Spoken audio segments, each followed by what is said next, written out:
Speaking of a little bit of laughter, it's like, how stuffy should we make this? Let's make it a little more fun. A little diagram on the screen for you. Does anyone recognize this diagram? That goes with put your mask on. What is that?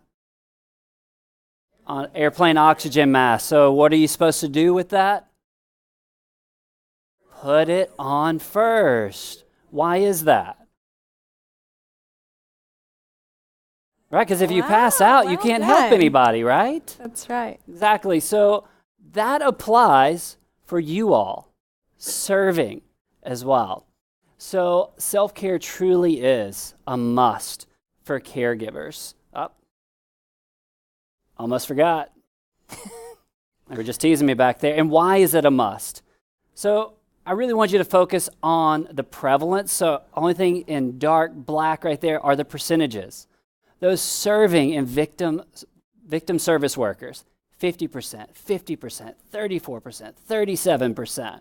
That means a whole lot of you and me in this room have gone through secondary trauma, PTSD symptoms. We've either gone through it in the past, we're going through it right now, or you're going to go through it. At least half this room, y'all. So you can read about the specifics around it. I'll tell you where to find the slides later. But there's hope. Beth? Yeah, so what do you do about it? This topic is really dear to our hearts, and one of the reasons is because that Matthew and I have both been through burnout years ago. And so my guess is, looking around at you guys and the work that you do, my guess is that there may be some people in this room who've also been through burnout. And so we have had to learn really the hard way how to take care of ourselves, how to set boundaries, how to set limits, how to really listen to our spirits. Like for me, I have this really incredible, wonderful, and also very unhealthy ability to push through. So if I see it, I'm pushing through until I get there. So I've had to learn to really listen to my spirit. When are you pushing through? To listen to that voice that says, just slow down a little bit. I refer to you guys as the frontliners. So when I describe what we're doing this week, and I do this every time we go, I say we are getting ready to be around those people who are on the front lines of trauma. And I think that we casually talk about kind of what we do here and there, and we get a little desensitized to the depth of the work that we do. And Roy Peterson this morning talked about how we, including everyone in this room, run to tragedy. And so because of that, we're just going to be sensitive, and it can get really heavy. We wanted to leave some space to breathe. We wanted to leave some space for you guys to listen to your spirits a little bit in terms of what self-care might look like. There's a quote, "How can it be selfish to take care of yourself? Because we know that we can never give away what we don't have." So one thing this kind of term that we use a lot is filling up to give out. So when you give out of a place of draining, giving out of a place that's empty, it can actually be traumatizing. So one question we often ask, what's going to be most life-giving to you this afternoon? We know when we've had a hard day. What's going to be life-giving for you tonight? What's going to fill you up this weekend? So what we'd like you to do is break down. Can you go to the next slide? Yeah. These are just some examples of self-care practices. My guess is that you guys know what you do to kind of fill up in order to give out of a healthy place. For me, it's hiking, spending time with the Lord. Like, I'm in my chair with about 14 books around me, and I just read a little bit from everyone, and just the quiet, just, sweet music. For Matthew, it's either on my bike or running, preferably in the woods. Yeah, so we go hiking as much as we can. Sometimes it involves Nerf guns, actually, between us. Really good couples therapy. Highly recommend that. Yeah, actually, it's happened a time or two. We also have a boundary that we don't talk about work after 7, and we don't talk about work on the weekends. So that's a rule. Like, there are exceptions to that rule, but it is the rule just because we run an organization together and we have to set those boundaries. So a couple other here, prayer and spiritual disciplines. We have really grown to love spiritual disciplines.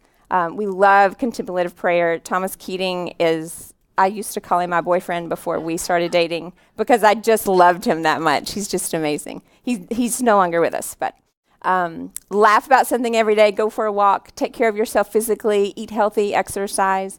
So we're going to break down and talk about this in groups. Yeah, so just at your table, let's take the next 5 minutes and discuss please be very specific. What are ways that you have taken care of yourself or ways that you could be taking care of yourself? Just take 5 minutes.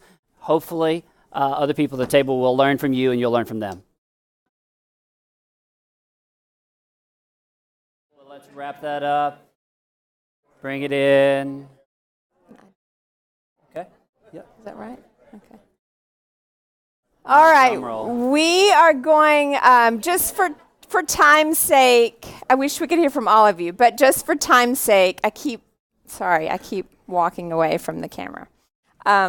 Let's just hear 4 people kind of give us some things that they feel like is really life-giving for them.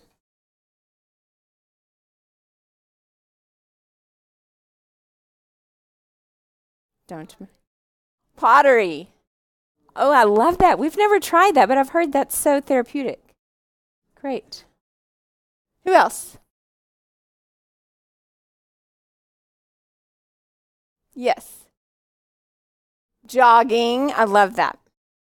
There's a saying, what is it? What? It's really good. It's wonderful, guys. It's something like, why take psychotropic medication when Prozac is free? Clearly Prozac it's is not. free? When endorphin. That's why you guys are laughing at me. When endorphins are free. Now you can laugh. That Thank makes you. sense. I thought I We was were like, missing wait, the joke, y'all. when did Prozac become free? Yeah, when endorphins are free. Okay, who else? Music. Oh, definitely. How many people have grandchildren? Yeah, that's just joy personified, right? Okay, one more. What is it? Swimming. Yes, that's wonderful. Perfect. And I will say, if you go back to those earlier slides, you all, including me, are some of the most prone to burnout and these symptoms mentioned before. So you should be the experts in self-care. We should have seen all of your arms jumping up, so I'm just going to assume that you're all introverts and shy, that you just didn't want to share those. But please, if you don't already have a self-care practice or multiple, please make note of those you heard shared at your table and begin putting those into practice and maybe get some accountability around you to make sure you're doing that. So we did, you have something at your table called the Compassion Fatigue Self-Test. We're not going to take time to do this right now, but we did want to leave it with you to do on your own. There are instructions at the bottom for you to tally those results on your own. My guess is that if you check enough off, you're going to probably know that you may need to put some self-care practices in place. Go ahead. All right. So we're not letting you get away without practicing. I need everyone on your feet if you are able. Come on. Preferably with a smile on your face. And we learned about this in Congo, so you may want to mention that. So we're going to practice something that we learned in Congo from some of our staff. I can't remember exactly which one of them had made this up, learned it from somewhere, but it's a blast. So we're going to accomplish a couple things. So you'll notice we had on those first 4 included exercise, physical activity, and laughter. My hope is you'll experience both of those during this activity. Are we all ready? Are you sure you're ready? Okay, there's 3 people ready. Great, this is going to be a lot of fun. All right, so pretend the top of your head is the tip of a pencil or pen. You don't have to touch it. I see a lot of people touching it. I was just pointing out the top of the head in case you didn't know where it was. So the top of your head is a pencil or pen, and you're going to use the tip of that pencil, top of your head, to write your full name as it reads on your identity card. You're going to write that in the air. I'll give you an example. Let's begin. Now, my full name, all three, James Matthew Williams. Don't watch all of it, but here it goes. That's my J. M. Now, I promise the more you get into it, the more you'll get out of it, okay?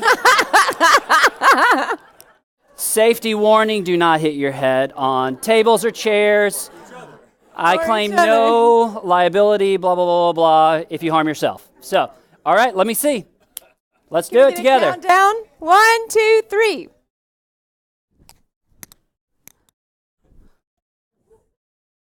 You feel that core working.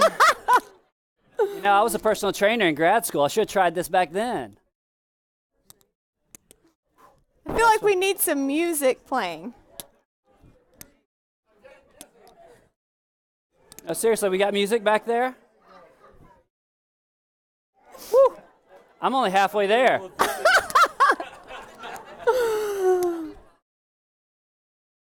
Oh, my. This is a different form of yoga. All right. Give yourselves a hand. Good job. So if you work with kids, that is a fabulous activity to do with them. All right. So we're going to put a few self-care resources here. Apologies. There's actually something going on with this URL. I checked it earlier. I'll figure that out. But for the next day or so, hopefully that'll be back up and rolling.